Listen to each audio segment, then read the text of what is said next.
In the quiet English village of Alderwick, a single letter slips through a door and changes everything.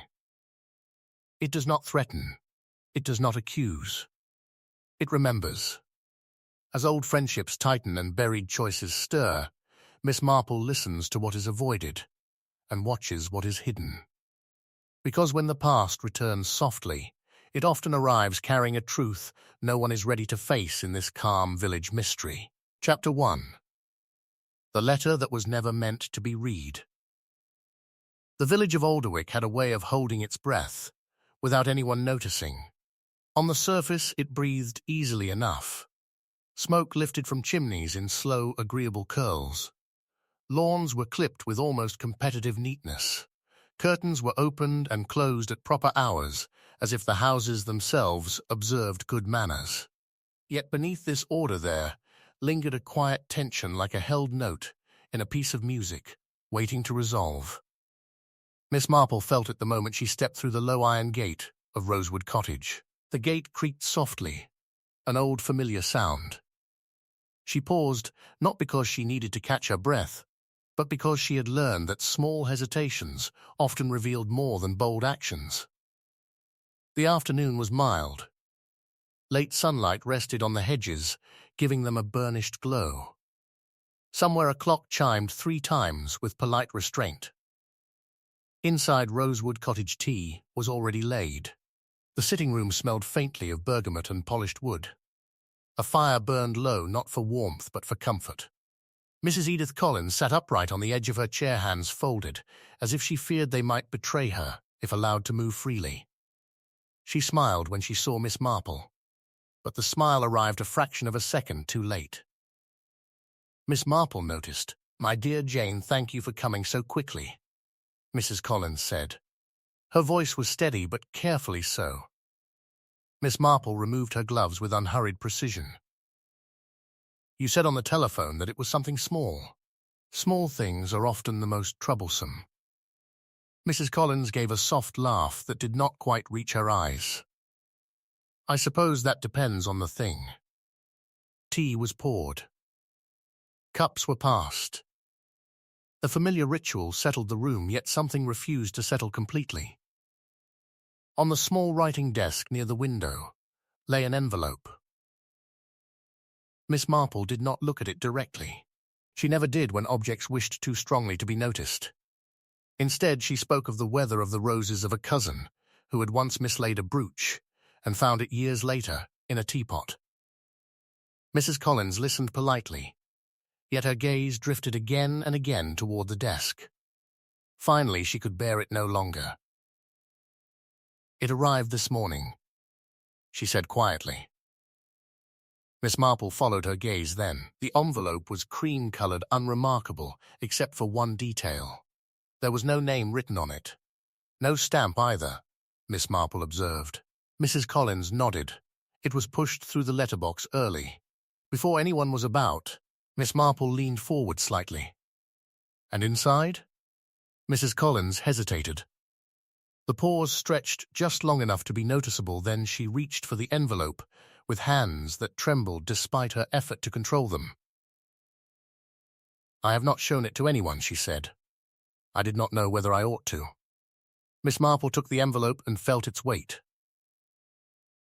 Light. Only a single sheet. She opened it carefully, unfolding the paper as if it was something fragile. The handwriting was neat, almost deliberate.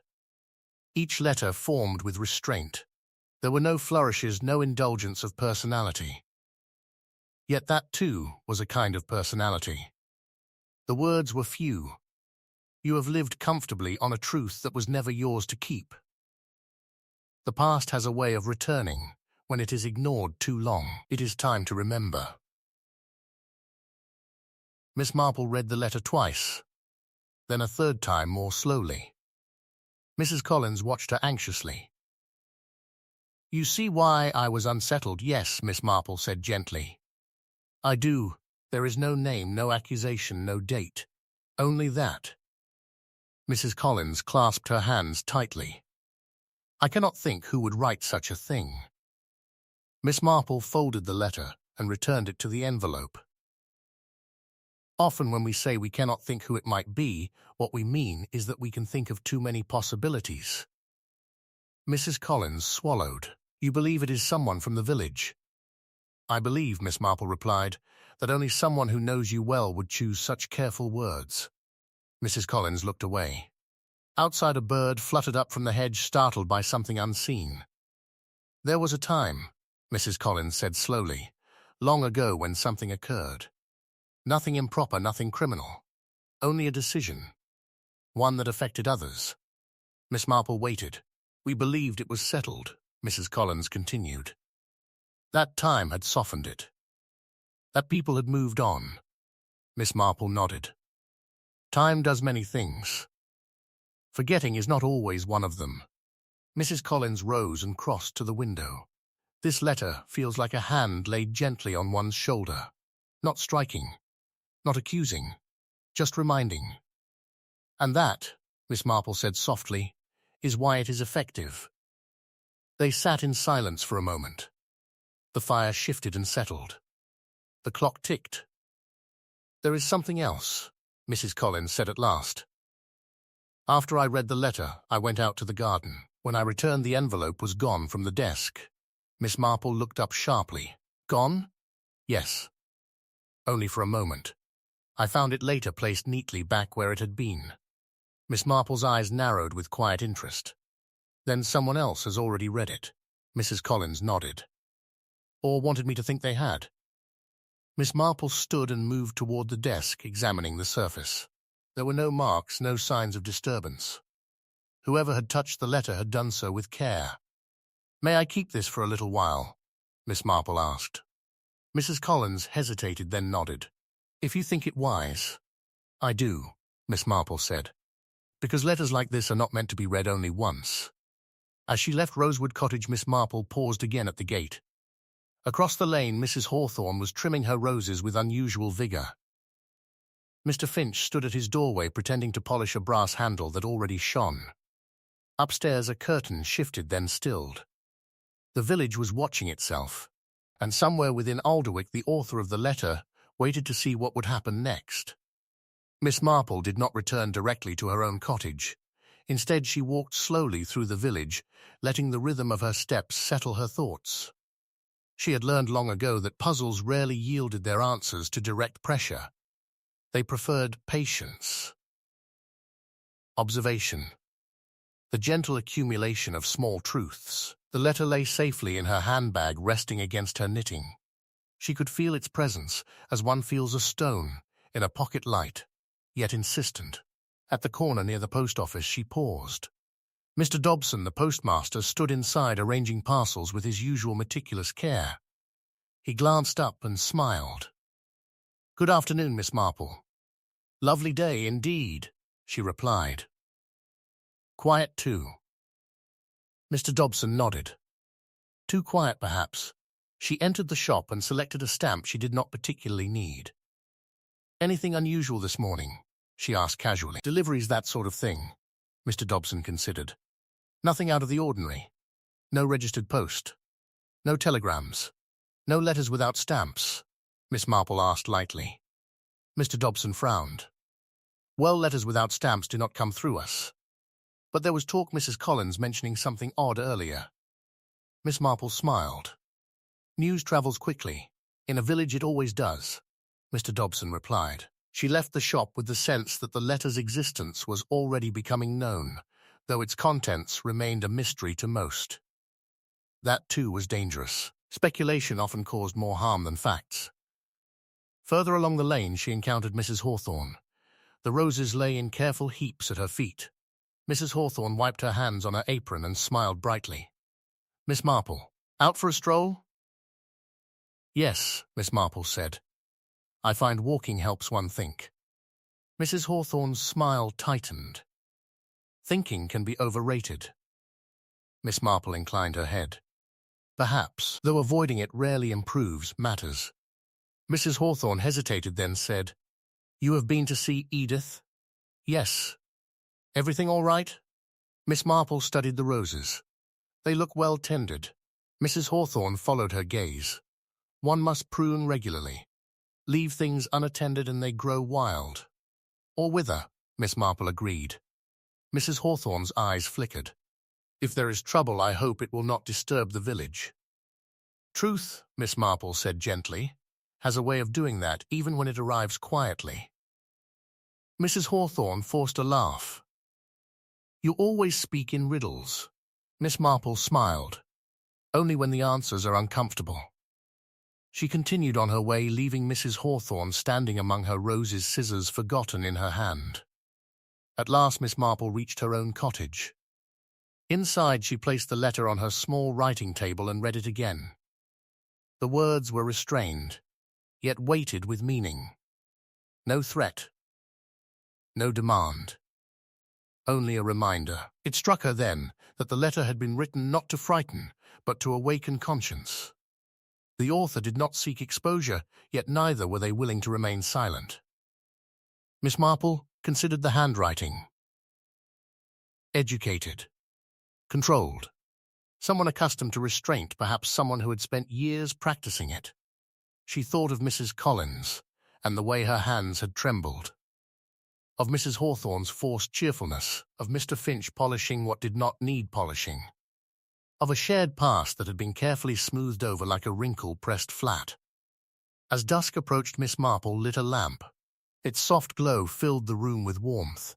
She took up her knitting and let her thoughts wander backward. Years ago, Alderwick had been shaken by a small scandal quickly hushed. A young woman leaving suddenly. An inheritance redirected.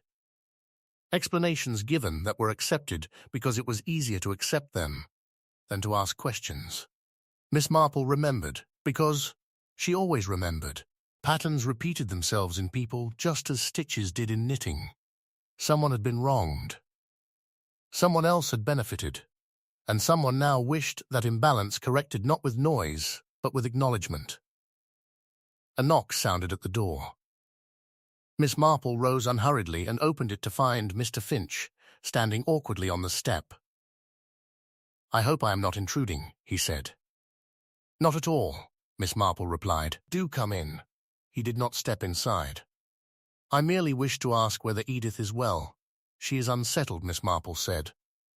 As anyone would be after receiving a letter, Mr. Finch's face drained slightly of colour. So you know. I know that a letter exists, Miss Marple said. Nothing more. Mr. Finch nodded. Good. Best not to make a fuss. Miss Marple looked at him steadily. Sometimes fuss is unavoidable, he shifted. Whoever wrote it should have left the past alone. Perhaps, Miss Marple replied. Or perhaps the past was never allowed to rest properly. He said nothing to that. After a moment he excused himself and left. Miss Marple closed the door softly. Outside the village settled into evening. Lamps were lit, curtains drawn, doors closed. Yet beneath the calm a quiet reckoning had begun. The letter had done its work already. And this was only the beginning. Chapter 2. Old Friendships and Older Lies. Morning in Alderwick arrived the way it always did.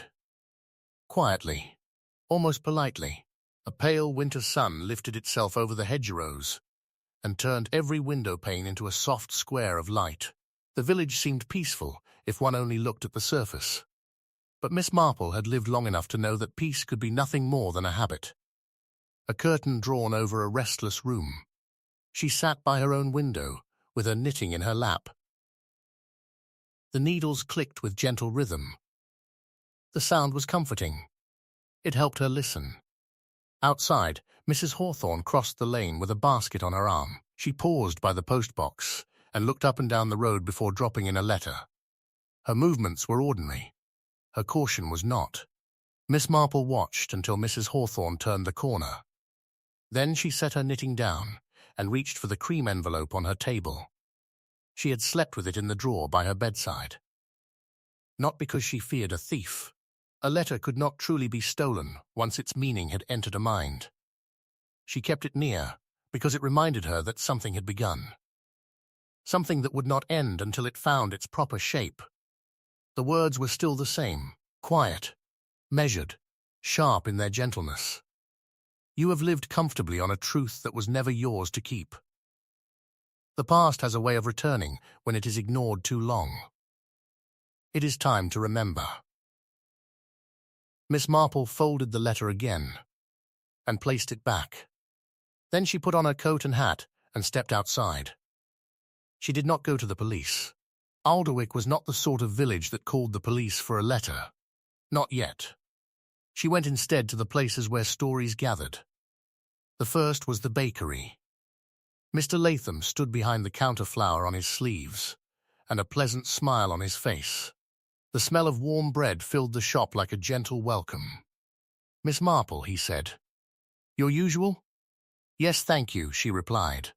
"And perhaps one of those little currant buns. They look particularly good this morning."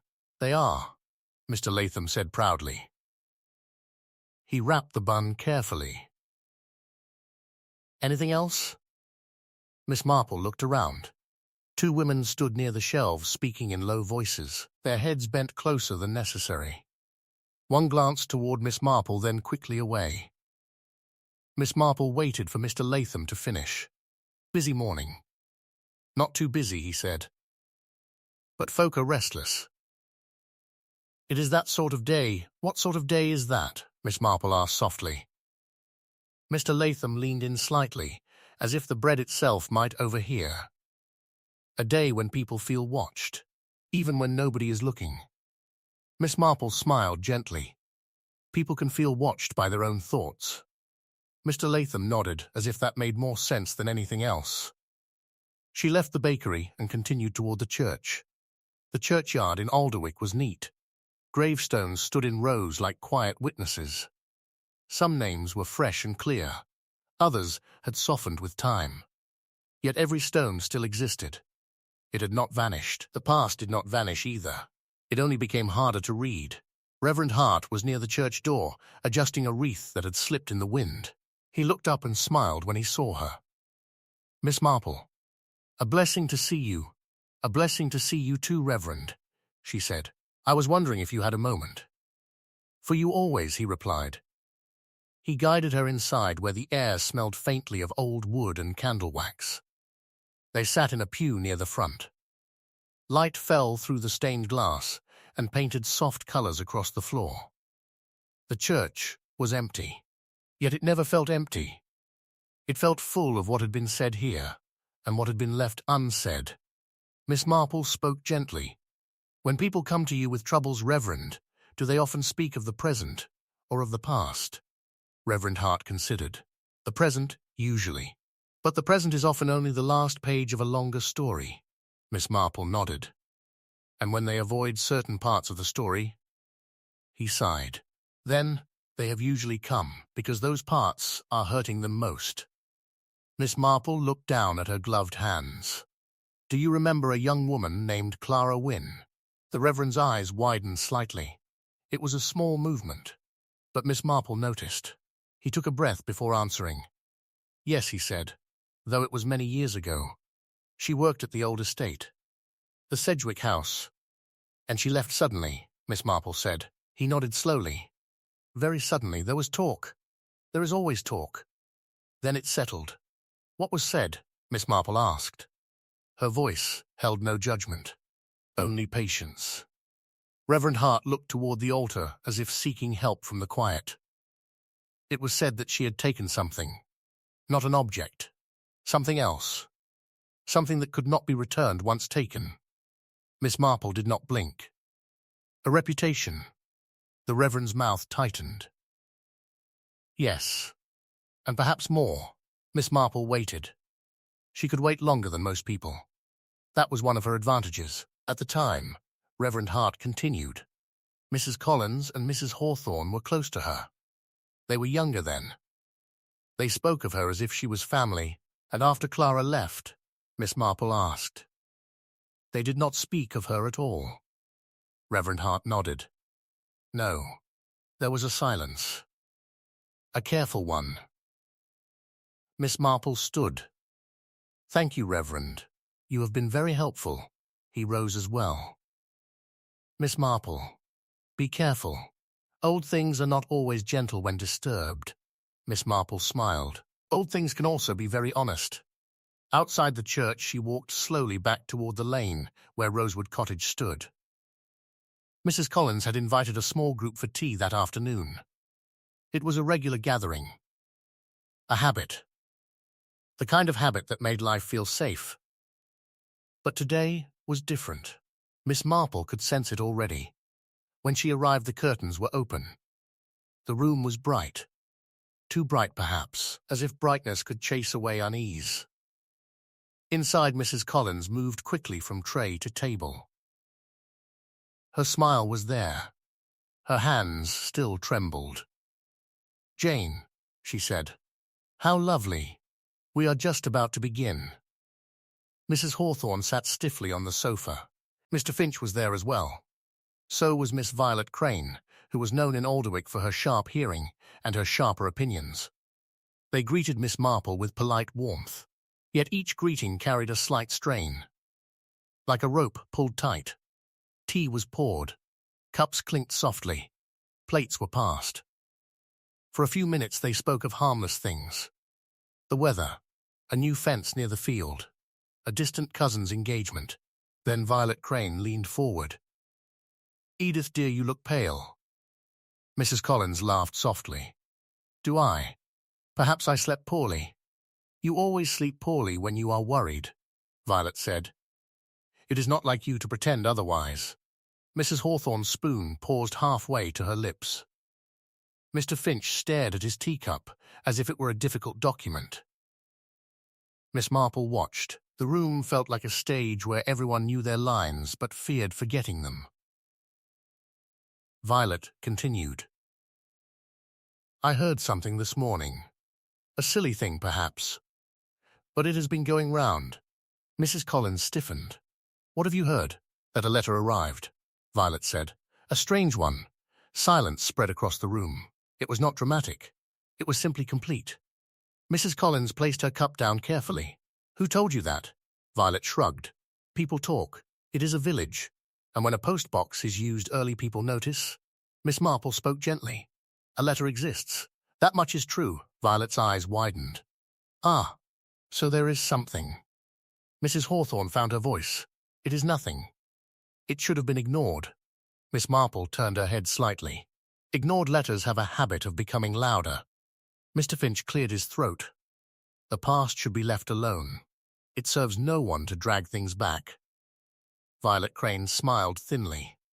"When a man says that, it usually means the past serves him quite well." Mr. Finch's face flushed. "That is not fair." Miss Marple lifted her cup and took a small sip. "Fairness is not always the point. Truth is," Mrs. Collins whispered Jane. "What do you think it means?" Miss Marple looked at her kindly. "It means someone remembers something that others would prefer forgotten." Mrs. Collins swallowed. Her eyes shone not with tears, but with fear held tightly in place. Violet Crane leaned in closer. "Is it about Clara Wynne?" Mrs. Hawthorne's cup rattled against its saucer. She quickly steadied it. Mrs. Collins said nothing. That silence was answer enough. Miss Marple observed the way Mrs. Hawthorne pressed her lips together. She observed how Mr. Finch's fingers tightened around the edge of his cup. She observed how Violet Crane looked almost satisfied. Old friendships. Older lies. And in the center of the room, a letter that had not been shown lay like a seed beneath the soil. Already growing roots. Miss Marple thought quietly. The question was not only who wrote the letter. The deeper question was why now? Because when the past returns, it returns on a purpose. The tea gathering ended the way polite gatherings often did when something improper had brushed against them.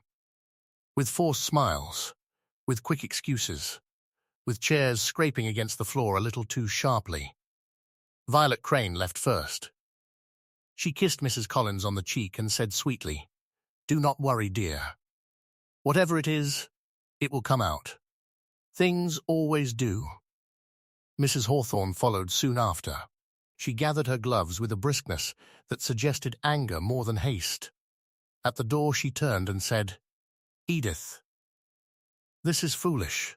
Whoever wrote it is cruel." Mrs. Collins managed a thin smile. "Yes, cruel." Mr. Finch was last. He lingered near the fireplace as if he wished to say something but could not find words that would not expose him. Finally he said, "We have lived quietly. There is no need to disturb that." Miss Marple looked at him with mild eyes. "Quiet living is not the same as honest living." His face tightened. "You sound as if you blame us." Miss Marple replied gently, "I do not blame anyone until I understand what was done. And why it was done." He opened his mouth, then closed it. He nodded once and left without another word. When the door shut, Mrs. Collins sagged slightly in her chair, as if her body had been holding itself up through will alone. Miss Marple reached across and touched her hand briefly. "My dear, shall we talk plainly now?" Mrs. Collins stared at the empty cups. "I do not know how." "You will," Miss Marple said. "Slowly, one stitch at a time." Mrs. Collins drew a long breath. "Clara Wynne came to Alderwick when she was 19. She worked at Sedgwick House. She was cheerful, pretty. Everyone liked her." Miss Marple nodded. "Pretty girls are often liked until they are feared." Mrs. Collins swallowed.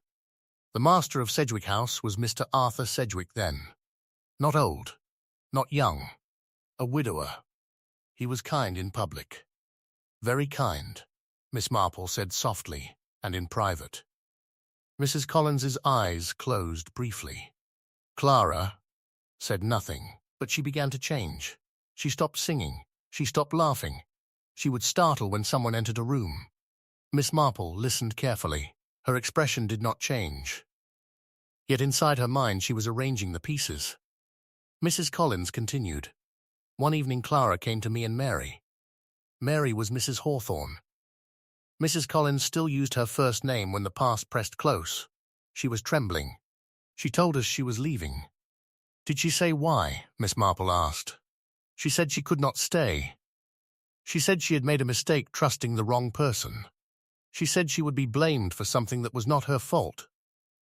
Miss Marple leaned forward slightly. "And what did you do?" Mrs. Collins's voice became smaller. "We were young. We were frightened. We thought of our families, our reputations. We thought of what the village would say." Miss Marple's tone remained gentle.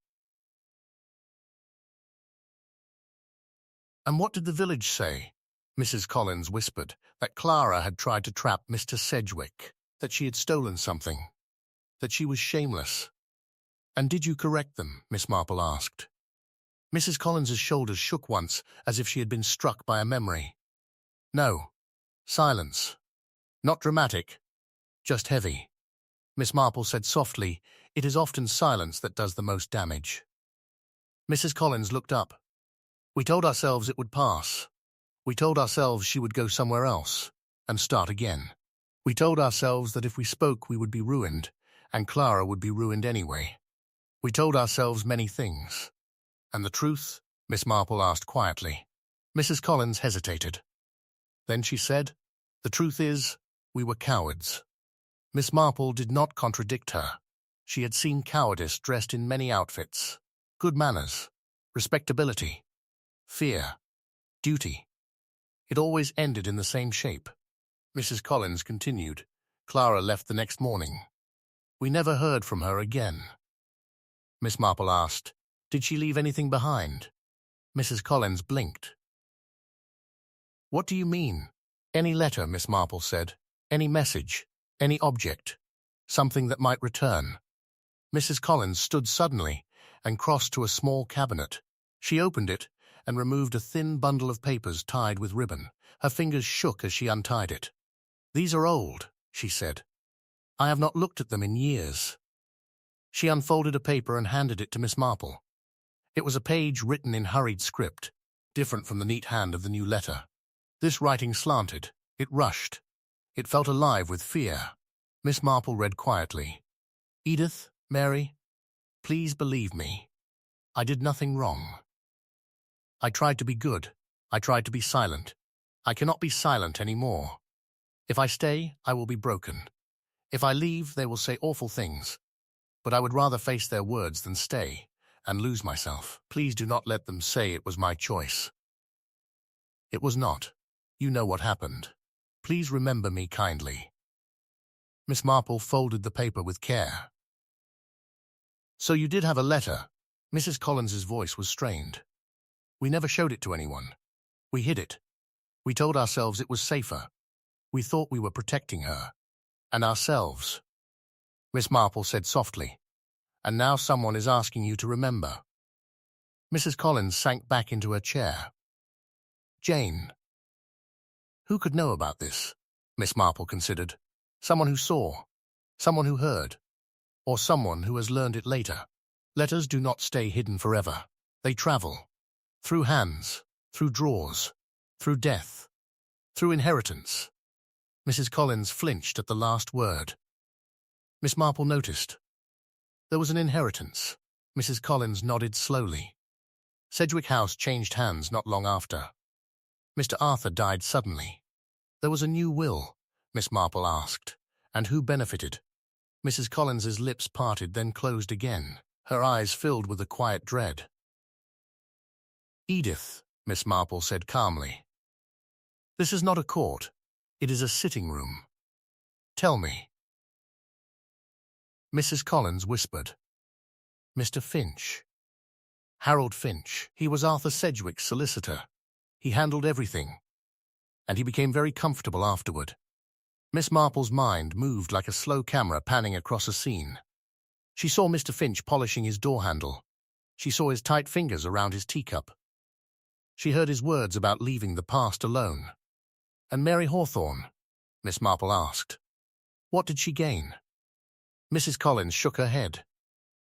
Mary married well, but not through the will. She simply moved on. She always could. Miss Marple looked again at the neat, anonymous letter in her mind. The controlled handwriting. The careful tone.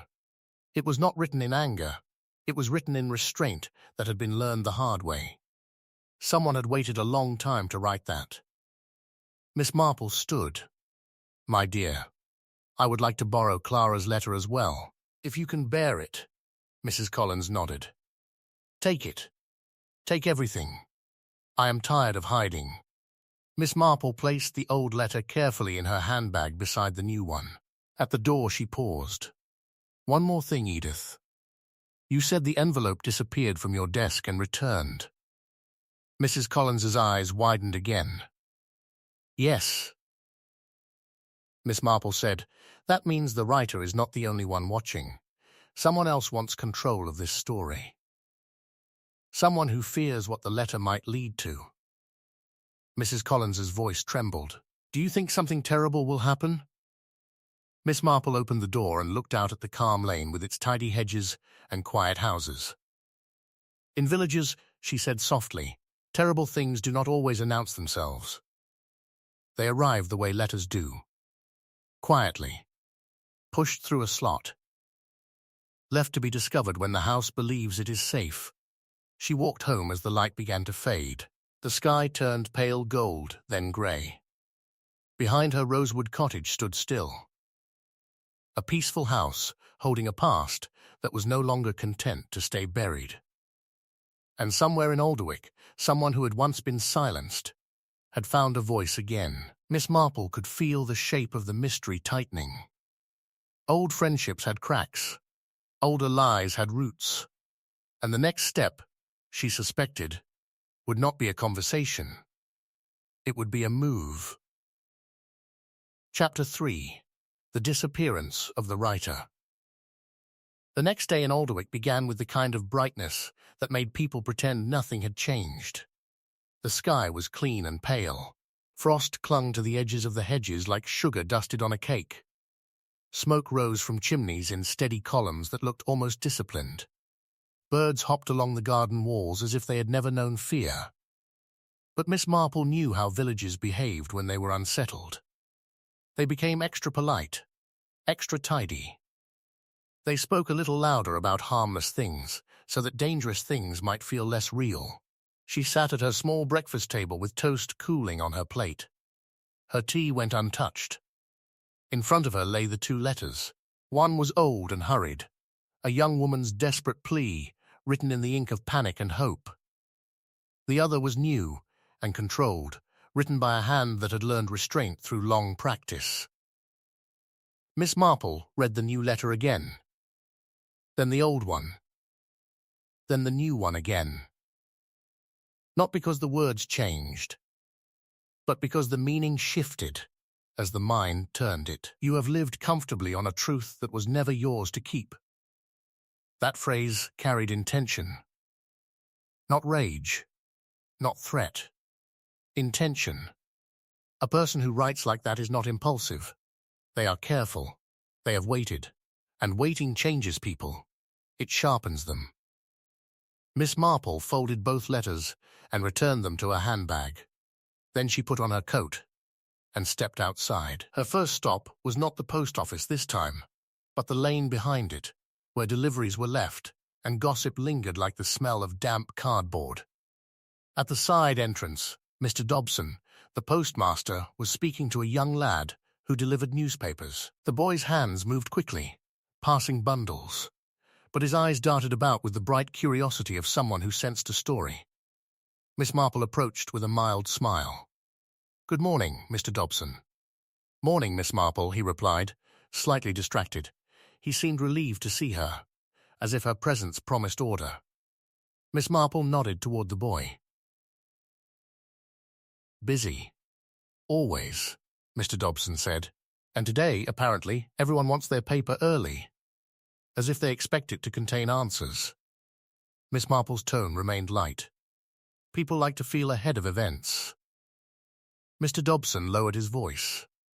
"There has been talk." "Yes," Miss Marple said softly. Villagers breathe through talk. He hesitated, then leaned closer. "You did not hear this from me. But someone asked yesterday about the early deliveries, wanted to know whether we could tell who might have been out before dawn." Miss Marple's expression did not change. "Who asked?" Mr. Dobson looked uneasy. "Mr. Finch." That was not surprising. Yet still it told her something. Fear had begun to push him into movement. Miss Marple nodded, as if she had merely been told the price of stamps. "Thank you." As she turned away, she saw Mrs. Hawthorne at the far end of the lane. She was carrying a shopping basket, but walking too quickly, her shoulders tight, as if braced for impact. When she noticed Miss Marple, she slowed immediately, smoothing her expression into brightness. "Miss Marple," she called. "Out early?" "Not too early," Miss Marple replied. "I find mornings are the most honest part of the day. People have not yet arranged themselves." Mrs. Hawthorne laughed. "Always your little sayings." Miss Marple looked at her kindly. "Mary. May I call you Mary? We have known one another a long time." The laughter faded. "If you like." Miss Marple walked beside her. "Mary, you were close to Clara Wynne." Mrs. Hawthorne's hand tightened on the basket handle. "That name is in the past." "Yes," Miss Marple said gently. "But the past seems to be walking about again." Mrs. Hawthorne's jaw worked. "Whoever is stirring this is cruel. It will ruin people. It might also save someone," Miss Marple said quietly. They walked in silence for several steps. Mrs. Hawthorne's pace slowed. The village green appeared ahead, frosted and bright, with the bench where the older men sometimes sat in the afternoon. Finally, Mrs. Hawthorne said, "You think you know what happened." "I suspect," Miss Marple replied, "that you know more than you have admitted to yourself for years." Mrs. Hawthorne stopped walking. Her voice dropped. Clara was foolish. Miss Marple turned her head slightly. "Or frightened." Mrs. Hawthorne's eyes flashed. She should have kept quiet. That is what women did then. Keeping quiet was how we survived. Miss Marple's voice was soft but steady. Sometimes keeping quiet is how the wrong people survive best. Mrs. Hawthorne swallowed. For a moment the frost in the air seemed sharper. "I did not harm her," Mrs. Hawthorne said quickly. "I did not push her out. I did not write lies." "Yet you did not speak," Miss Marple replied. Mrs. Hawthorne looked away. "Speaking would have destroyed all of us. Edith would have been ruined. I would have been ruined. The village would have chewed us up and spat us out. And Clara, Miss Marple said, had no shield at all. Mrs. Hawthorne's eyes were wet, but she did not let tears fall. We were not monsters. No, Miss Marple said. Most harm is done by ordinary people, trying to protect their ordinary lives. Mrs. Hawthorne's voice became brittle. If this letter writer believes they can rewrite history, they are wrong. The village will not accept it. People do not want old ugliness. Miss Marple gave her a small, thoughtful look. Then why are you afraid? Mrs. Hawthorne's lips parted. She did not answer. She started walking again, faster, as if speed could outrun the question. Miss Marple watched her go. Then she turned toward the one place where the village's older stories were kept without anyone noticing. Sedgwick House. It stood on the edge of Alderwick, set back from the road behind iron gates that were more symbolic than secure. The house had once been grand. It still was, in a way, but age had softened it. Ivy crept along the stone. Windows reflected the sky with a tired shine. Even wealth looked quieter here, as if it had learned humility from time. Miss Marple did not enter. She simply walked along the boundary wall and looked through the bars of the gate. A man stood in the front garden, speaking to a gardener. When he noticed Miss Marple, he came forward. It was Mr. Lionel Sedgwick, Arthur Sedgwick's nephew, the current owner. He had the look of a man who had grown into money rather than earned it. His face held polite confidence, yet his eyes held caution. Miss Marple, he said, surprised. Can I help you? I was taking the air, she replied, and thinking. Lionel Sedgwick smiled politely. Thinking about us, I suppose. You always do when something odd happens in the village. Miss Marple's gaze remained mild. Odd things are usually connected to ordinary things, he chuckled. That is cryptic. You are welcome to come in for tea if you like. Miss Marple did not move. Do you remember Clara Wynne? The smile slipped. Only slightly, but enough. Lionel's voice tightened. That was long before my time here, yes, Miss Marple said. But stories travel inside families too. He shrugged, as if the matter bored him. I know nothing useful. Only gossip. A girl who left. A small scandal. Nothing worth dragging up. Someone thinks it is worth remembering, Miss Marple said. Lionel's eyes sharpened. You mean that anonymous letter business? Miss Marple's eyebrows lifted gently. So you have heard? Everyone has heard, he said, then frowned, as if annoyed by the fact. I do not want trouble. My family name does not benefit from old mud. Miss Marple nodded. Nor do the people who were hurt. Lionel's mouth tightened. If someone is trying to blackmail people, they will fail. We do not respond to threats, Miss Marple said softly. The letter did not read like a threat. He stared at her. Have you seen it? Miss Marple held his gaze calmly. I have. A wind moved across the grounds, stirring the bare branches. For a moment the house behind him seemed to listen. Lionel said carefully, If you have it, you should give it to me. My family is involved. Miss Marple smiled faintly. When families are involved, they tend to hide things, not reveal them. His cheeks colored. You are implying. I am implying nothing, Miss Marple said. I am observing. Lionel's expression cooled. Be careful, Miss Marple. People do not like being observed. Miss Marple's voice remained gentle. People who have done nothing wrong rarely mind. She turned and walked away, leaving him standing at the gate, with his hands gripping the cold iron. As she made her way back toward the village, she felt the shape of the mystery becoming clearer. The writer of the letter was not random. They had a personal reason. But beyond that, someone else was already moving, trying to seize the story before it could unfold. And that kind of movement often led to something worse than gossip. That evening, as the light faded and lamps glowed behind curtains, Miss Marple received a message. It came not by post, but by a hurried knock on her door. When she opened it, she found Mrs. Collins standing there, without her coat properly fastened.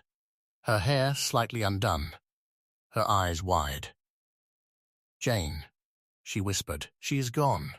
Miss Marple's voice was calm. "Who is gone, my dear?" Mrs. Collins swallowed hard. "The only person who could have written it. Clara's sister. She came back last week." Quietly. "She spoke to me yesterday. She said she had something to do, something she had waited years to do." Miss Marple's mind moved quickly, but her face remained composed. "What is her name?" she asked. Mrs. Collins whispered, "Elsie Wynne." "And she is missing," Miss Marple said. Mrs. Collins nodded, trembling. "She did not return to her room at the inn. The landlord found her key still on the hook, her things untouched, and there was a note under her teacup."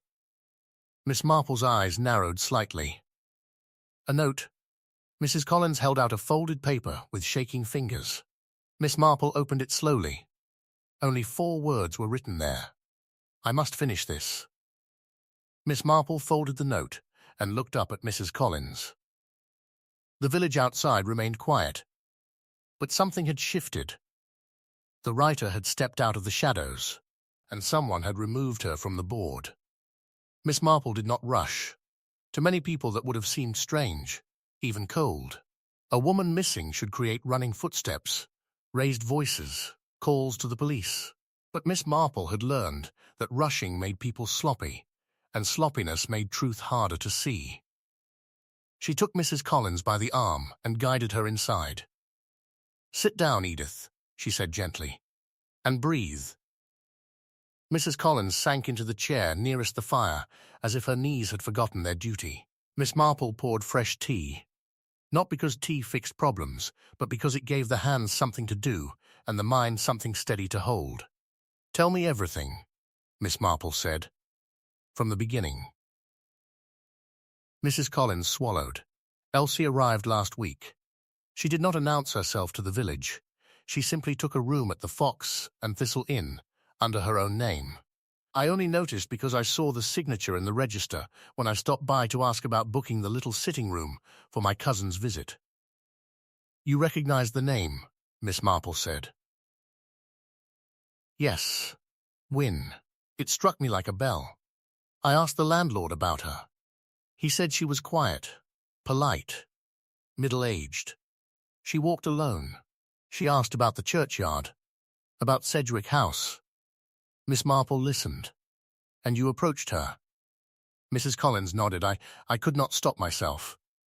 It was like seeing a ghost, Jane. Not Clara, but the echo of her. When I spoke to Elsie, she looked at me as if she had been waiting." Miss Marple's voice remained soft. "What did she say?" Mrs. Collins's eyes shone. "She said she had not come to ask for money. She did not come to beg. She came to settle something. She said Clara had died years ago in a boarding house in another town, alone, ashamed, sick, and that Elsie had carried that shame like a stone ever since." Miss Marple's hands folded neatly. "And she believed the village held the key?" "Yes. She said Clara wrote letters. She said Clara wrote to her, but the letters were strange, frightened. Then the letters stopped. Elsie came once to Alderwick after Clara's death, but she was young then, and was turned away. Told there was no reason to dig. Told to leave." Miss Marple's eyes narrowed slightly.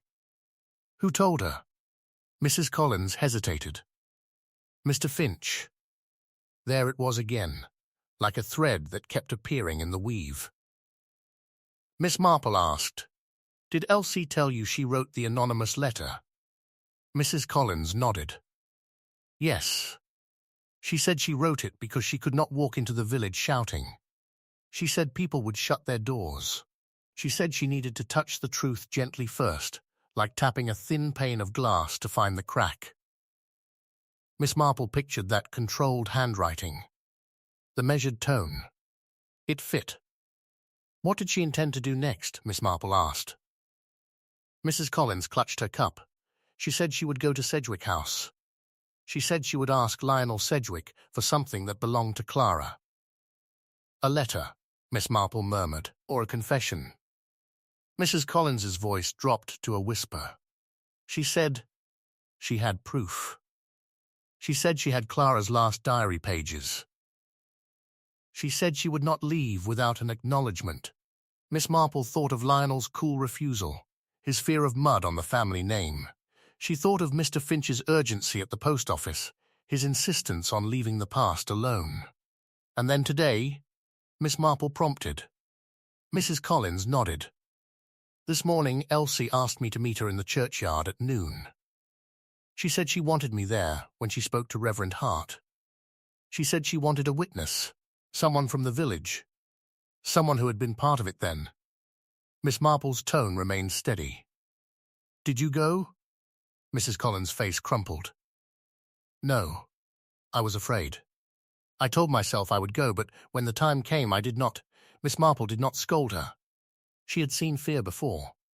She knew how it behaved. It made people delay until delay became a decision. What happened at the inn?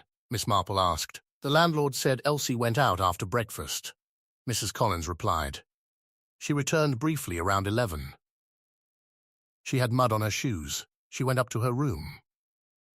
Then she left again. She did not come back for lunch. By evening, her room was untouched. Her bag still packed. Her coat still on the chair. As if she walked out expecting to return. Miss Marple's gaze moved to the small note. I must finish this. It sounds, Miss Marple said quietly, as though she was interrupted. Mrs. Collins's voice shook. Jane, do you think someone has hurt her? Miss Marple looked at her kindly. We do not assume violence until the facts force us. But we do assume danger when someone has a reason to silence another. Mrs. Collins pressed her hands to her mouth. Who would do such a thing? Miss Marple answered softly, someone who believes that a confession is more dangerous than a disappearance. She stood and went to her small writing desk. She opened a drawer and took out a notebook, her pencil, and her gloves. We will go to the inn, Miss Marple said. Then to the churchyard. Then, if necessary, to Sedgwick House. We will move calmly, because panic spreads like smoke. It blinds the people who need to see. Mrs. Collins rose unsteadily. Should we tell the police? In time, Miss Marple said. But first, we gather the kind of details that vanish once uniforms appear. They walked through the village together. Lamps glowed behind curtains. The air smelled of cold stone and distant fires. At the Fox and Thistle Inn, the landlord, Mr. Pritchard, met them with a worried face. I was hoping you might come, Miss Marple, he said. Word gets round you have a sense for these things. Miss Marple smiled gently. I have only patience. He led them upstairs to Elsie Wynne's room. It was neat. Too neat. The bed was made. The suitcase sat open with folded clothing inside. A small handbag lay on the dressing table. Beside it, a worn leather notebook. Miss Marple did not touch anything at first. She simply looked. The curtains were half drawn. The lamp was unlit. The room smelled faintly of lavender soap and something else. Something metallic and cold, as if the air had been disturbed recently. Has anyone been in here? Miss Marple asked. Mr. Pritchard hesitated. Only me. I opened it when she did not return. I thought she might have fallen ill. Miss Marple nodded. And did you move anything? Only the teacup, he said quickly. It was on the edge. I did not want it to fall. Miss Marple walked to the dressing table and looked closely. A pale ring marked where the cup had been. Beside the ring, a faint smear, almost invisible. She leaned closer. The smear was not tea. It was wax. Her mind made a quiet leap. Wax suggested a seal, a sealed envelope, or a candle used to close something that should not be opened. Miss Marple opened the leather notebook carefully. Inside were pages of writing in a hand, similar to the controlled letter, but more personal. There were names, dates, snatches of memory. Then a page had been torn out. not neatly, torn with urgency. Miss Marple's eyes lifted to Mr. Pritchard. "Did you see a loose page?" "No," he said, alarmed. Mrs. Collins's voice was faint. She had proof. Miss Marple closed the notebook and looked around the room again. On the windowsill, half hidden behind the curtain, lay a small object. A button. Miss Marple picked it up gently between two fingers. It was dark and smooth, the kind used on a man's coat. A fine coat. A solicitor's coat, perhaps. The sort of coat that brushed past someone in a narrow space. Miss Marple did not show the button to Mrs. Collins yet. She simply slipped it into her glove. "Mr. Pritchard," she said calmly, "when Elsie left the inn for the last time, did anyone see her?" He frowned. "One of the barmaids said she saw her speaking to someone near the lane. A gentleman. Tall, wearing a dark coat," Mrs. Collins gasped. Mr. Finch, Mr. Pritchard, looked startled. "I cannot say who it was, ma'am. But it was a gentleman. Yes." Miss Marple's voice remained soft, but firm. And did Elsie seem frightened, he thought. No, she seemed determined, like someone who had made up her mind. Miss Marple nodded slowly. Determination could draw a person into danger as easily as fear did. She led Mrs. Collins outside again into the cold air. The village was quiet. Too quiet. The sort of quiet that listens. Miss Marple turned her face toward the churchyard, where headstones waited in rows, each one holding a story that could not be undone. "We will go there next," she said. Mrs. Collins's voice shook. "What will we find?" Miss Marple looked at the dark line of hedges beyond the inn, at the empty lane where footsteps had already faded. "We will find," she said gently, "whether someone in Alderwick has decided that silence is worth any price." And as they walked, Miss Marple felt the mystery tighten once more. A letter had been written to awaken conscience. Now the writer was missing, and somewhere someone held the torn page that might finally say what the village had refused to say aloud for years. Chapter 4. What the letter truly said.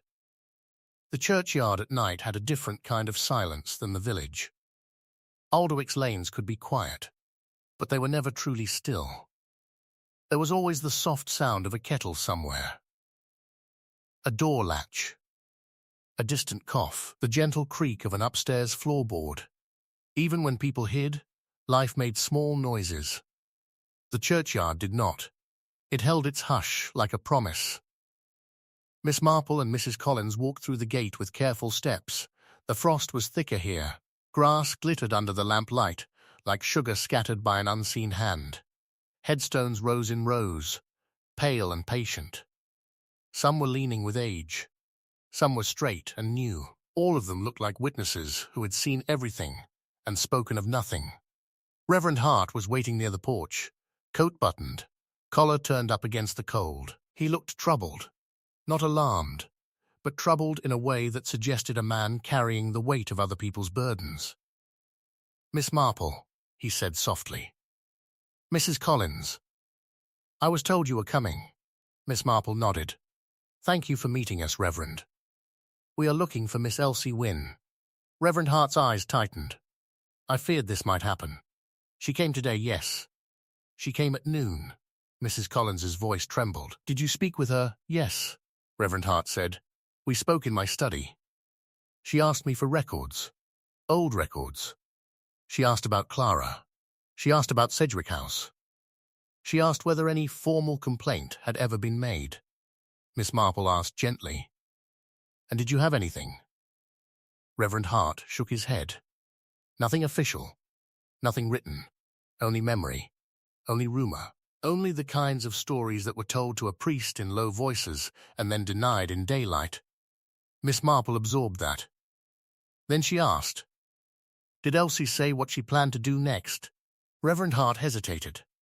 "She said she needed one thing, one document, one page, something she believed had been taken from her sister." Mrs. Collins whispered, "The proof." Reverend Hart nodded. "She said she would go to Sedgwick House. She asked me to come with her as a witness. I told her I could not.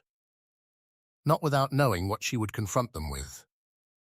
She said she understood. She said she would return and speak to me again before sunset. Mrs. Collins covered her mouth. She never returned.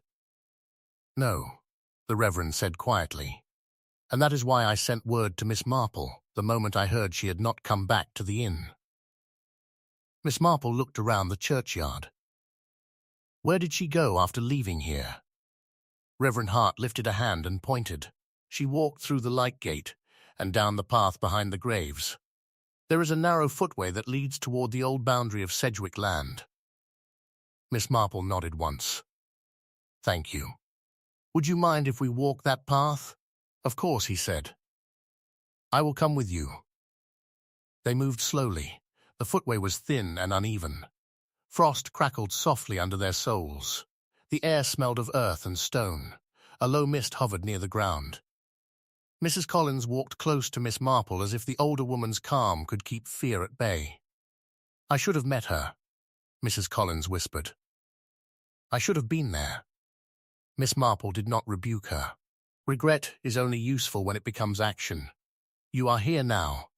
The path ran alongside the far edge of the graveyard, where older stones stood with worn names. Near the corner, under a yew tree, the ground dipped. A bench sat there, weathered and rarely used. Reverend Hart stopped. This is where she stood for a time. I saw her from my window later. She was here alone. Miss Marple looked at the bench. The frost on the wooden slats was disturbed. Someone had sat there.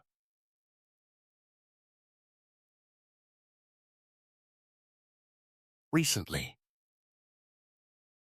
She stepped closer and examined the ground. 2 sets of footprints. 1 set smaller, 1 set larger. Both had come in from the churchyard, but only 1 set went back. Mrs. Collins made a small sound in her throat. Jane. Miss Marple's voice stayed steady. We do not assume the worst. There are many ways a person can leave. They could have been taken by a carriage. They could have stepped onto another path. Or they could be hiding. Reverend Hart looked down at the prints. Why would she hide? Miss Marple's eyes moved over the yew tree, the bench, the stones nearby. Because someone frightened her, or because she frightened someone else. She knelt carefully. Near the bench leg, half buried in frost, lay a tiny object that caught the lamplight. A red bead. Small. Cheap. The kind used on a simple necklace. Miss Marple picked it up gently and held it between her fingers. Mrs. Collins stared. That is like the necklace Clara wore. Miss Marple looked at her. You remember. Mrs. Collins nodded. She wore it often. A little red bead. She said it belonged to her mother. Miss Marple slipped the bead into her glove, then she looked again at the footprints. The larger ones showed a deeper heel, a heavy step, a man's step. She stood and looked toward the hedge line. The yew branches hung low, thick, like dark curtains. Reverend, she asked softly, is there any gate here? Any opening? There is an old service gate, he replied. It has not been used in years. It leads to the back lane that runs near the estate boundary. Show me, Miss Marple said. He led them to a place where the hedge was broken by an iron gate, half hidden by ivy. The lock was old. The gate was closed, but not properly latched. Miss Marple touched it lightly. It swung open with a soft groan. Mrs. Collins shivered. Someone came through here. Yes, Miss Marple said. Beyond the gate the ground sloped down into a narrow strip of rough grass. It led toward the dark outline of trees. Miss Marple scanned the ground. The frost held marks, not clear, but enough to see the direction. The larger footprints moved toward the lane. The smaller ones followed for a short distance, then vanished.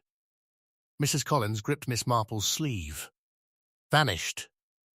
Miss Marple pointed. Look there. A patch of ground was scraped. A shoe mark turned sharply. A thin line in the frost showed something had been dragged. Not far, only a little, toward the trees. Reverend Hart's face was pale. "Dear God." Miss Marple's voice stayed low. "It could be a bag. It could be a coat. It could be nothing more than someone slipping." Still, her instincts were clear. This was not a simple walk away. They followed the thin line until the grass ended at a small ditch. Water lay beneath a skin of ice.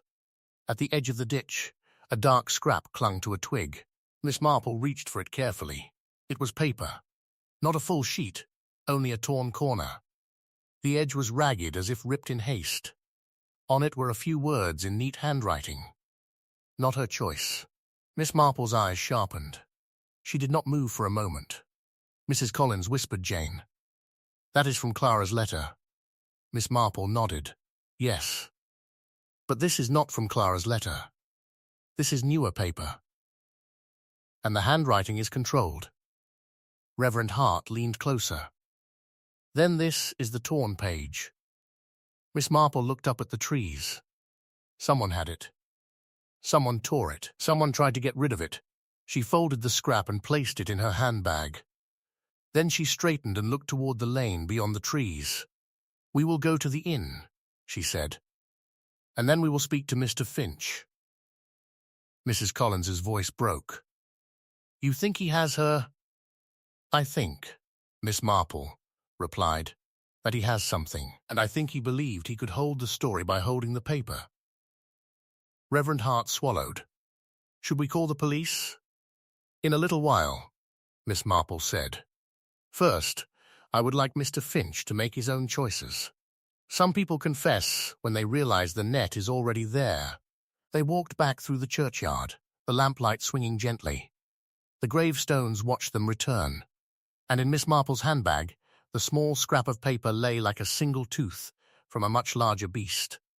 Mr. Finch lived in a narrow house near the village green, the kind of house that tried to look humble while quietly announcing success. The paint was fresh. The door handle shone. The windows were spotless. Even in darkness it looked controlled. Miss Marple rang the bell. It took longer than it should have for the door to open. When it did, Mr. Finch stood there in a dressing gown, his hair slightly disordered, his expression tight with forced calm. "Miss Marple," he said, "this is highly irregular." Miss Marple smiled faintly. So is a woman disappearing. His eyes flicked to Mrs. Collins and Reverend Hart behind her. A muscle in his jaw moved. "Come in," he said stiffly. The sitting room smelled of polish and old paper. A fire burned, but it gave little warmth. It looked like a fire kept for appearances. Mr. Finch did not offer tea. That alone told Miss Marple how frightened he was. In Alderwick, tea was not hospitality. It was armor. "What is this about?" he demanded. Miss Marple sat without being invited. Mrs. Collins remained standing, hands clenched. Reverend Hart stood near the door, quiet and watchful. Miss Marple spoke gently. "Miss Elsie Wynne is missing." Mr. Finch's face hardened. "That has nothing to do with me." Miss Marple nodded. "You were seen speaking to her near the inn." His eyes widened, then narrowed. "Who says that?" "Enough people," Miss Marple replied. "And someone's button was found in her room." Mr. Finch's hand went to his chest, instinctive. "Quick." He stopped himself too late. Miss Marple watched him. "You were there." Mr. Finch's voice rose. "I will not be accused by village theatrics." Miss Marple opened her handbag and removed the small scrap of paper. She placed it on the table between them. Mr. Finch stared at it. His face changed. Not much, but enough. Miss Marple said quietly, "This was found near the old service gate behind the churchyard." A torn corner. Neat handwriting. The kind of handwriting used in the anonymous letter. Mr. Finch's mouth was dry. "That proves nothing." "It proves," Miss Marple said, "that Elsie had a page. A page someone wanted destroyed." Mrs. Collins stepped forward. Her voice shook but held strength. "Harold, what did you do?" Mr. Finch looked at her with sudden anger. "You should have left it alone." Mrs. Collins's eyes filled. "Left what alone?" "Clara." Reverend Hart spoke for the first time. His voice was firm. "Mr. Finch, a woman is missing. If you know anything, speak now." Mr. Finch's breath came shallow. He paced once across the room, then stopped by the fireplace, as if warmth might steady him. "I did not harm her," he said sharply. "I did not touch her. I only spoke to her." Miss Marple's tone stayed mild. "Then tell us what she said." Mr. Finch hesitated. Silence stretched. Then he spoke quickly, as if words were spilling from a cup he could no longer hold. "She came to me," he said. "She came with a notebook and a page. She said the page was from Clara's diary. She said it named Mr. Arthur Sedgwick. She said it described what happened. She said it proved he was not merely unkind. She said it proved he forced her into a choice she never made freely." Mrs. Collins made a soft, broken sound. Miss Marple did not flinch. She simply listened. Mr. Finch continued, voice tight. "She said she would take it to the newspapers. She said she would take it to the family. She said she would take it to anyone who would listen. She said she would not be silent." "Not anymore?" Miss Marple asked gently. "And what did you do?" Mr. Finch's eyes darted. "I told her that the village would not thank her for dragging up old filth. I told her she would only disgrace her sister's name further." Mrs. Collins whispered, "How could you say that?" Mr. Finch snapped, "Because it is true. People are cruel. They always have been." Miss Marple's voice stayed calm. "You were not thinking of people. You were thinking of yourself." Mr. Finch's face flushed. "You know nothing of what I had to manage. You know nothing of what would have happened if the truth had been spoken then." Miss Marple leaned slightly forward. "Tell us." His hands trembled. He pressed them together. "Arthur Sedgwick was powerful. Not in London, perhaps, but here, yes. He had influence. Money. Friends. He could ruin a man. He could ruin a family. When the story began to stir, he came to me. He said he needed it contained." Mrs. Collins stared at him. "Contained." Mr. Finch swallowed. "He said the girl was unstable. He said she wanted attention. He said she would lie. He said if the story spread, his nephew would lose everything. The estate would become a scandal. He said the village would suffer." Miss Marple's eyes stayed on him. "And you believed him?" Mr. Finch's voice cracked. "I wanted to. I wanted to believe the best of him. And I wanted to believe the worst of her because it was simpler." Mrs. Collins whispered, "We all did." Mr. Finch looked at her, then away. "He asked me to draw up a new will. He wanted his assets protected. He wanted his family secure." Miss Marple asked quietly, "And Clara? What did he do about Clara?" Mr. Finch stared into the fire. "He gave her money. Not openly. Quietly. He said it was generosity. He called it a settlement. He made her sign papers." Miss Marple's voice was soft but sharp. "Papers that required silence." Mr. Finch nodded once.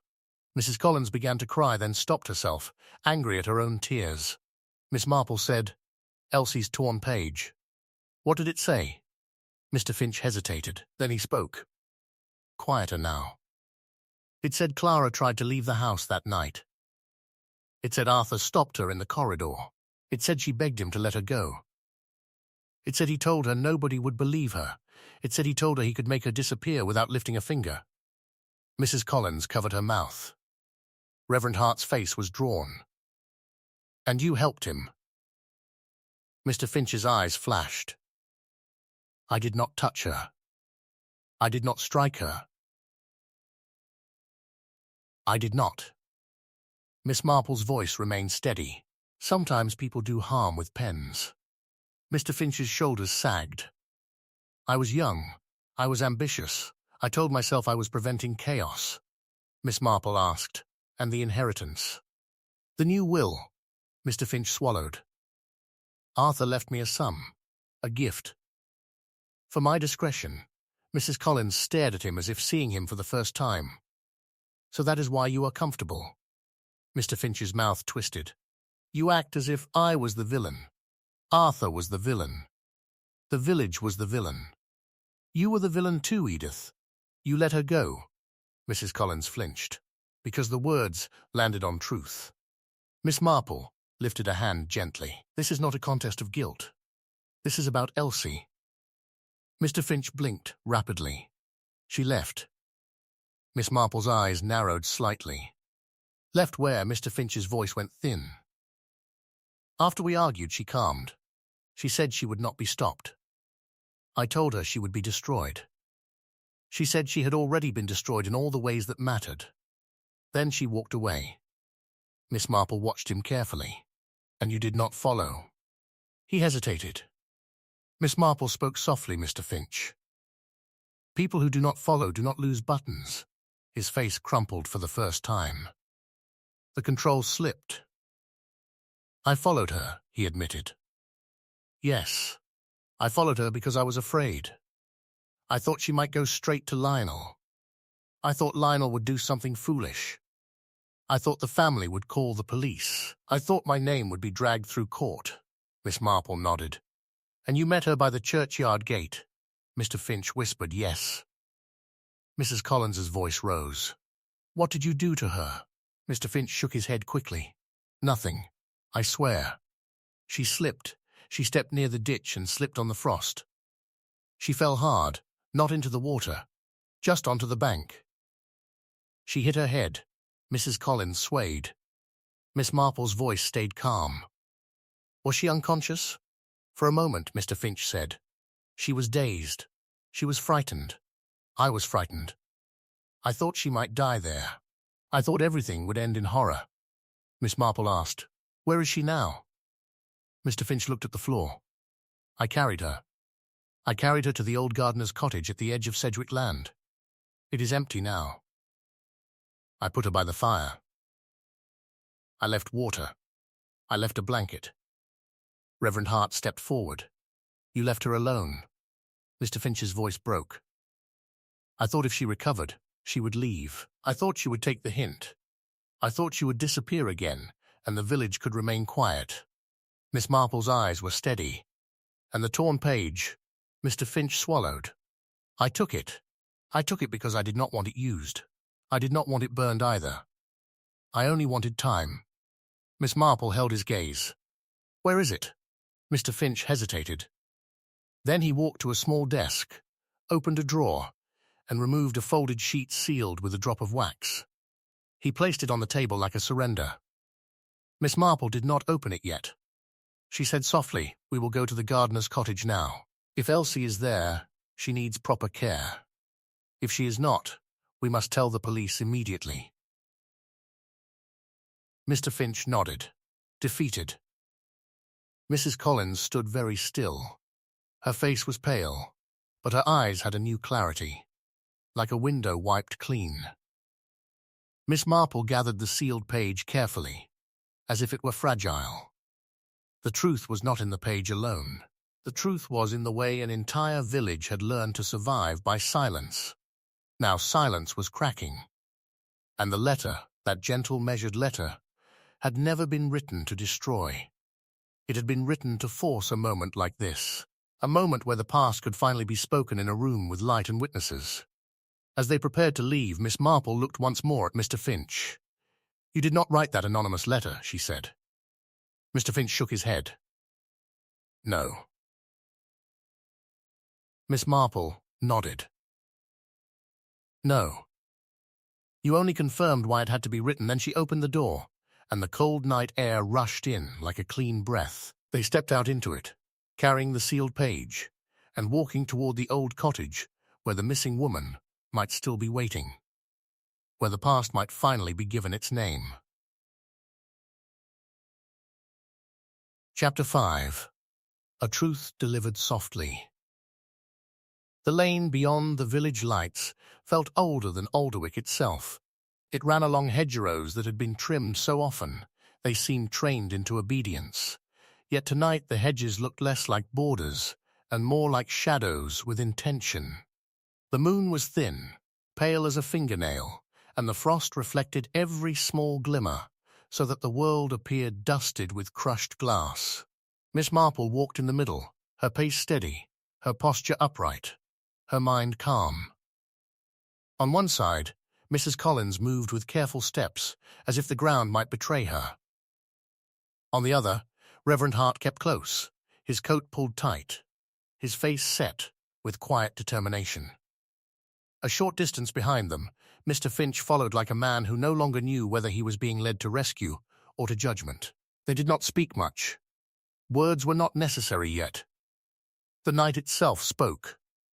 It spoke in the soft crackle of frost beneath shoes, in the occasional sigh of wind through bare branches, in the far-off owl call that sounded like a question no one wished to answer. The old gardener's cottage sat at the edge of the Sedgwick land, half hidden behind a stand of trees. It had once been kept neat by a man who rose before sunrise and took pride in straight rows and trimmed paths. Now it was abandoned. The roof sagged slightly. The garden had grown wild, yet the cottage still held its shape as if it remembered being useful. Mr. Finch stopped at the gate. "I left her inside," he said hoarsely. "If she is still there, she will be frightened." Miss Marple turned her head slightly. "Then we will not frighten her further." She stepped forward and opened the gate. It creaked softly, the sound of an old hinge protesting after years of neglect. She did not hurry. She did not rush to the door. She moved as if the cottage were a sick room, and noise might worsen the patient. At the door she paused. There was a faint glow through the crack beneath it. A fire, still burning, or smouldering. Miss Marple lifted her hand and knocked gently. A moment passed, then another. Silence held. She knocked again, a little firmer, and said in a calm voice, "Miss Wynne." "It is Jane Marple. We have come to help." From inside came a soft scrape, the sound of someone shifting. Then a voice, thin but steady, replied, "How do I know? You are not him." Miss Marple answered quietly, "Because I have no reason to hide from you, and because I brought witnesses." The door unlatched slowly. It opened a few inches. A woman stood behind it, her hair loose, her cheeks pale, a blanket wrapped around her shoulders. Her eyes were sharp despite the weariness in them. She looked older than Clara had been, but there was something in her face that carried the same stubborn line of survival. Elsie Wynne. She looked at Miss Marple first, then at Mrs. Collins, and her expression shifted. Not into anger, not even into triumph, into something deeper.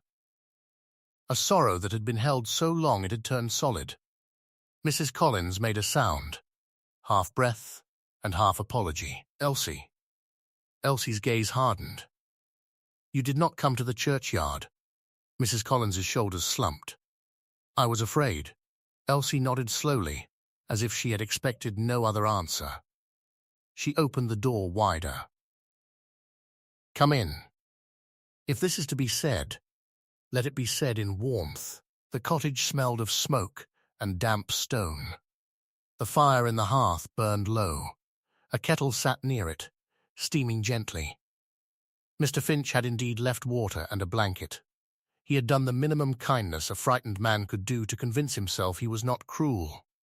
Elsie sat in a chair near the fire.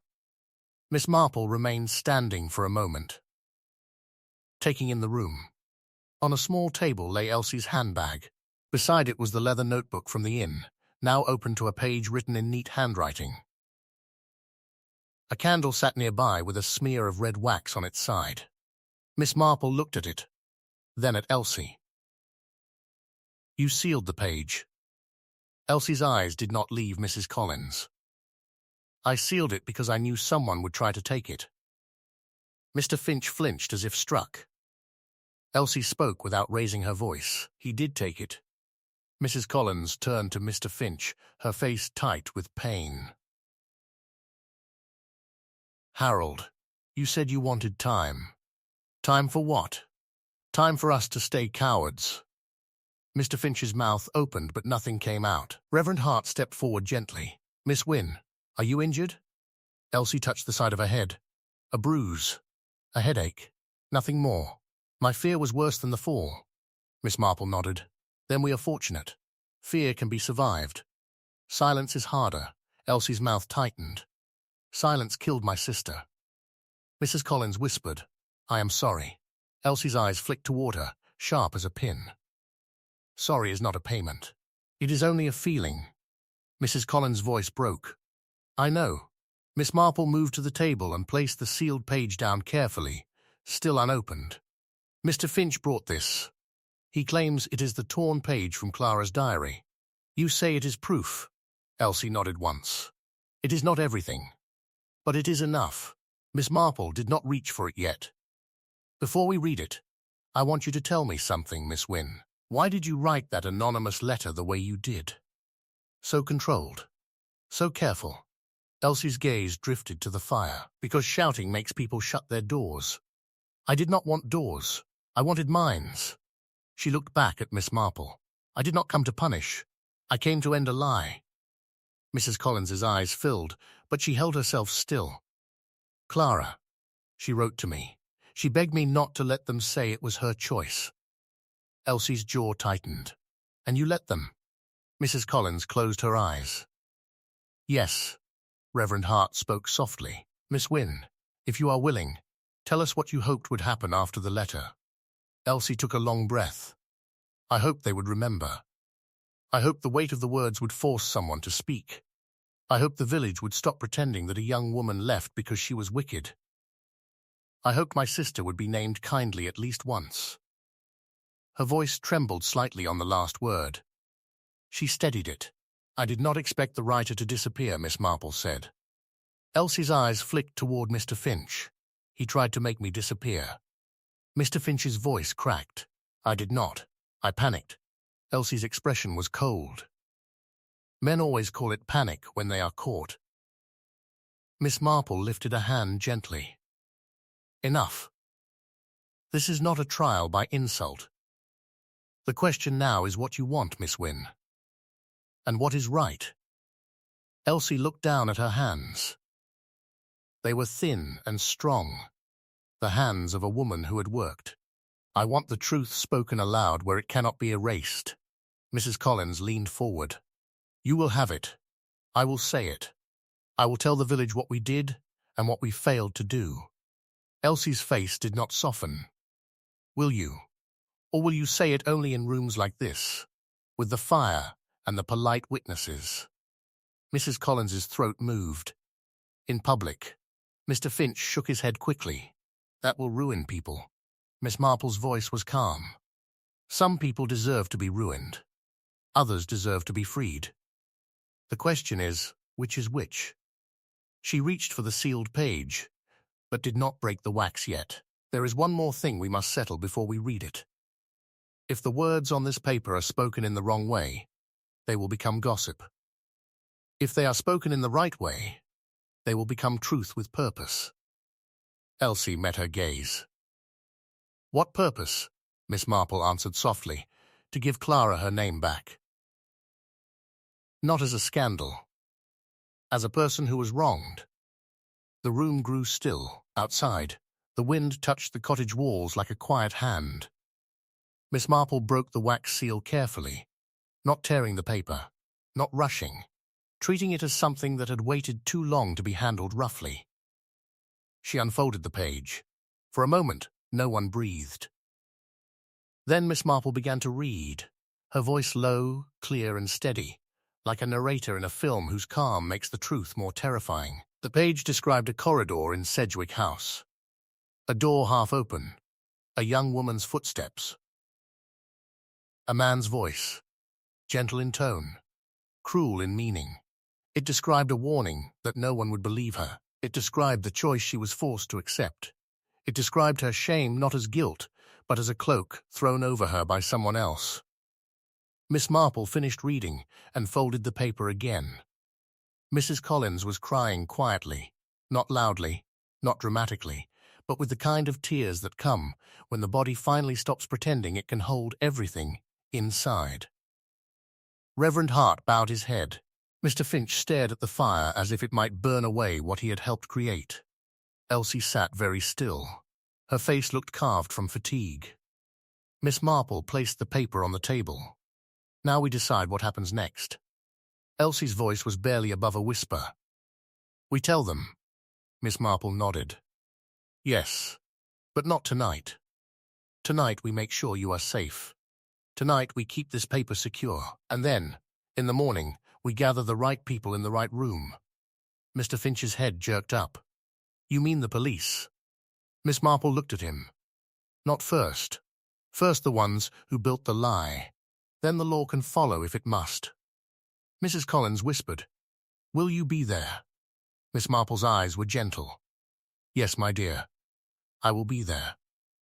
Because when truth is delivered softly, people cannot claim they did not hear it, and in the quiet cottage at the edge of the estate, the past finally stopped being a ghost and became a sentence spoken in full.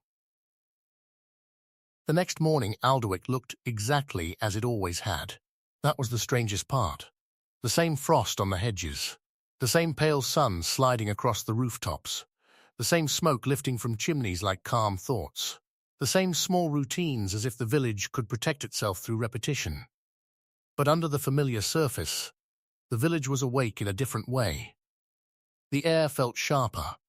Doors opened and closed with care. Faces lingered a second too long at windows. People greeted one another with smiles that did not quite reach their eyes. Miss Marple chose the setting with intention. Not the church. The church made people perform repentance without understanding it. Not the pub. The pub turned truth into entertainment. She chose Rosewood Cottage. It was where the silence had lived most comfortably.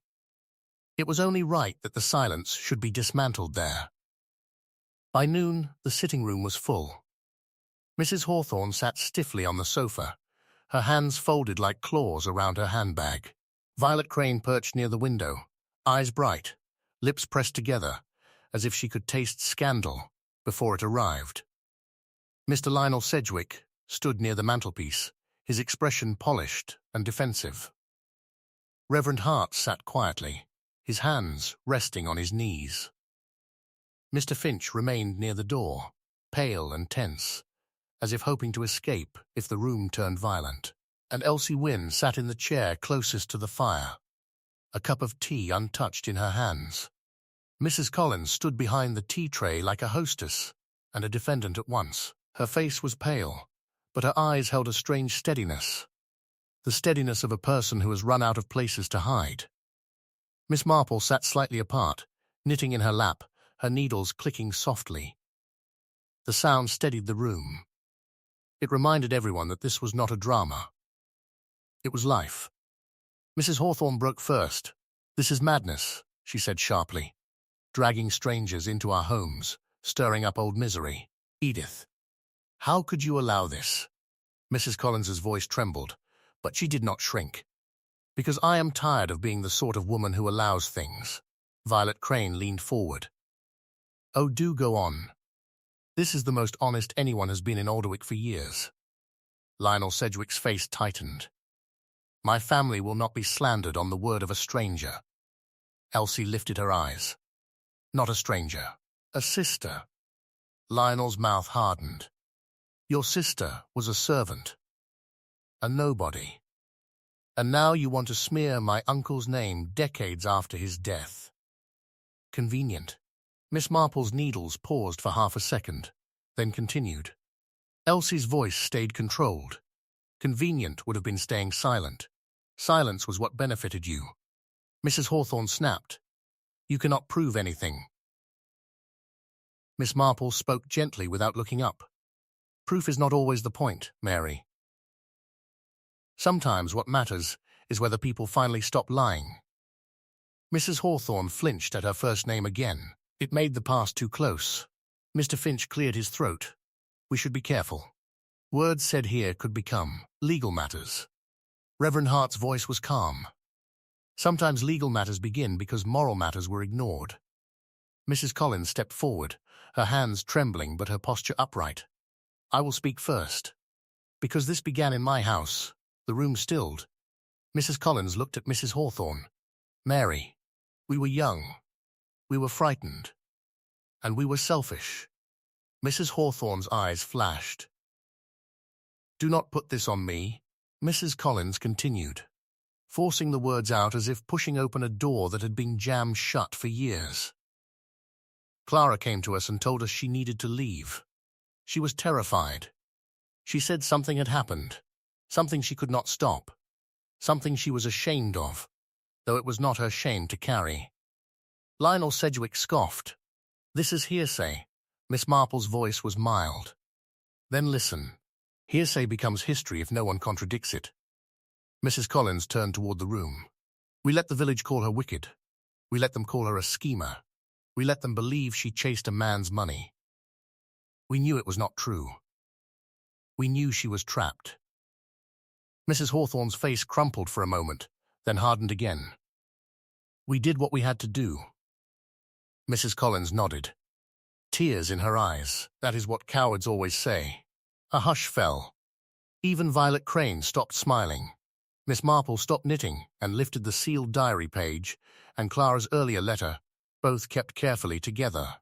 "I will read," Miss Marple said softly. "Two voices. One from then, one from now. And then you may all decide whether you can still pretend." She read Clara's letter first, the hurried, desperate lines that begged not to be misunderstood. She read without drama, letting the words do their own work. Then she read the diary page. As the sentences filled the room, faces changed. Lionel Sedgwick's confidence faltered. His hand tightened on the mantel. Mrs. Hawthorne stared at the floor, her breathing shallow, as if the room had grown too small. Mr. Finch's eyes closed briefly. He looked like a man listening to his own sins being named. When Miss Marple finished, she folded the papers and placed them on the table. No one spoke for a long moment. Finally, Lionel said, voice low, This is impossible." Elsie looked at him. "It is not impossible. It happened. And the reason it sounds impossible is because you were taught that men like him do not do such things. Your uncle relied on that belief." Reverend Hart spoke quietly. "The village relied on it too." Mrs. Hawthorne's voice broke. "We were young." Elsie nodded once. "So was Clara." Mrs. Collins stepped forward again. "Elsie, I cannot undo what we did. But I can do one thing now. I can tell the village, publicly, that we lied by silence. That we let a young woman carry the blame for what was done to her. That we let the wrong story become the only story." Violet Crane's voice was unexpectedly subdued. "And what then?" Miss Marple answered gently. "Then Clara's name is no longer a whisper.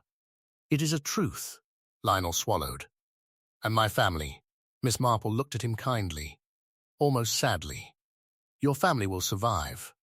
Clara did not. That was the sentence that landed like a stone in water. Not loud, but final.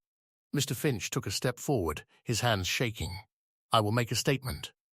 To the authorities if required. I will not hide." Mrs. Hawthorne turned toward him with sudden fury. "You knew." Mr. Finch's face twisted. "Yes, I knew enough. And I buried it because it benefited me." He looked at Mrs. Collins. "And because you let me." Mrs. Collins did not argue. She simply nodded, accepting the weight. Elsie rose slowly, the blanket slipping from her shoulders. She looked around the room, taking in each face, each expression, each fragment of shame. "I did not come to burn your village," she said quietly. "I came to stop it from burning my sister twice." Then she turned to Miss Marple. "What happens to the papers?" Miss Marple replied, "They will be kept safe. Copies will be made. One will go to the proper authorities. One will go to the church records. One will remain with you. Truth should never depend on a single piece of paper." Elsie nodded slowly. Relief did not flood her face. It did not sparkle. It simply loosened something in her shoulders, as if she had been holding herself against a storm for years, and the wind had finally eased. Mrs. Collins whispered, "Will you ever forgive us?" Elsie's eyes met hers. "Forgiveness is not a gift. It is a process. Today is not forgiveness. Today is the first honest day you have given her." Mrs. Collins bowed her head. Miss Marple picked up her knitting again, her needles clicking softly, the ordinary sound returning. The meeting ended without shouting, without scandalous screaming, without theatrical collapse. It ended the way Miss Marple knew truths often ended when they were finally allowed to breathe. With quiet exhaustion. With faces that looked older, not from time, but from understanding. Outside, the village continued to look peaceful. Children ran along the lane. A dog barked in the distance.